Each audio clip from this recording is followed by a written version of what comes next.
Hello there, and welcome to 360 View. Look at all the sides in the news. My name is Olufemi Omotayo. And if you can see the headline, you can see that somebody is claiming to be the son of Governor Sanwo-Olu. And this man is based in Delta State. His name is Emmanuel Moses Sanwo-Olu. According to him, um, Governor Sanwo-Olu is his father. Look at the man's face and look at Sanwo-Olu's face. If there's any semblance, let me know.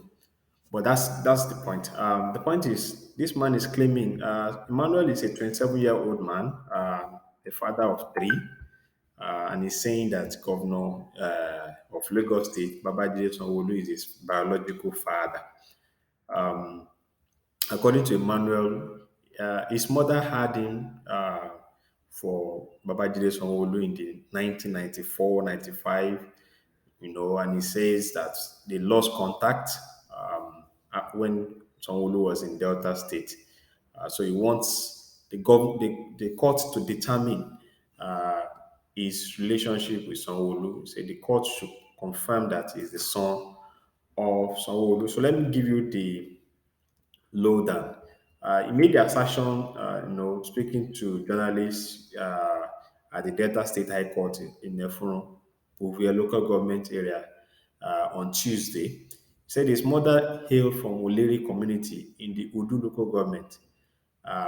His mother had only him for Sanwo-Olu before she had other children for another man that she married. So Emmanuel said, I'm 100% sure that I'm the son of Governor Sanwo-Olu. I just want to see the man, sir, as my father. Emmanuel said he does casual jobs to survive with his wife and three children. Uh, and he stated that for the past 27 years, he has not seen his father.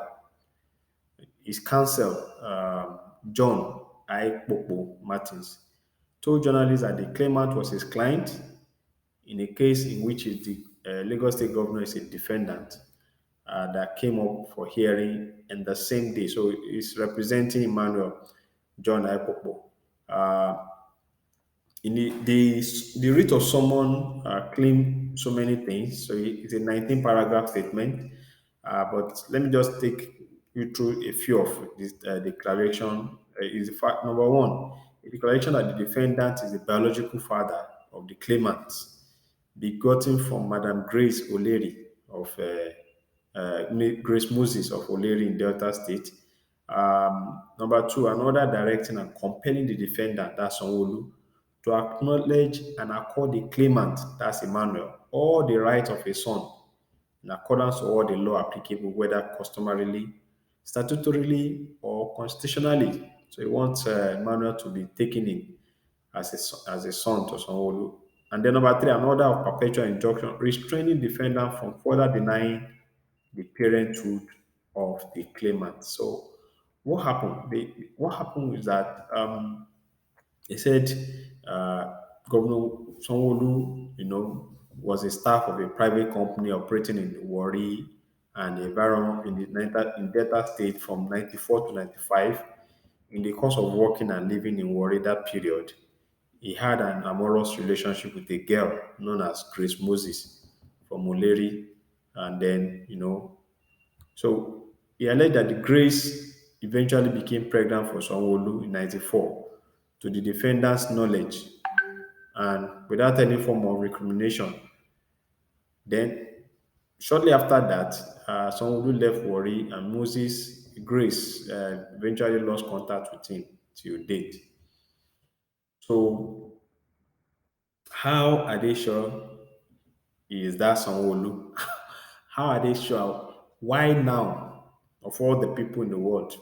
Is it now that he has become governor? And 94 to now, 94, 95, 27 years.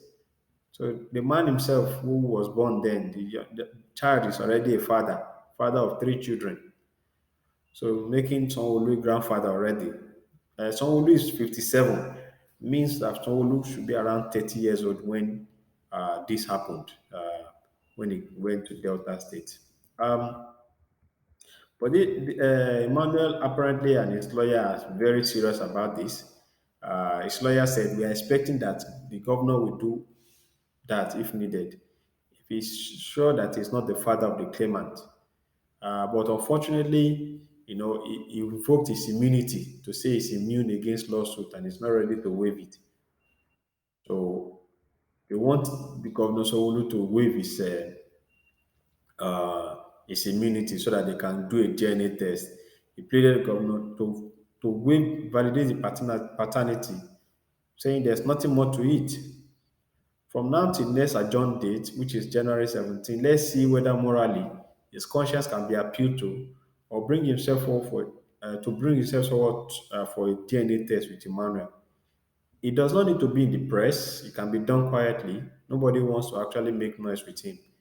But it's actually proved very difficult to, you know, scientific verification of the claimant. If it happens that Emmanuel is not his son, he goes home. It's a very simple thing. But if it is his own, then the young man will be happy that at least he knows where he comes from.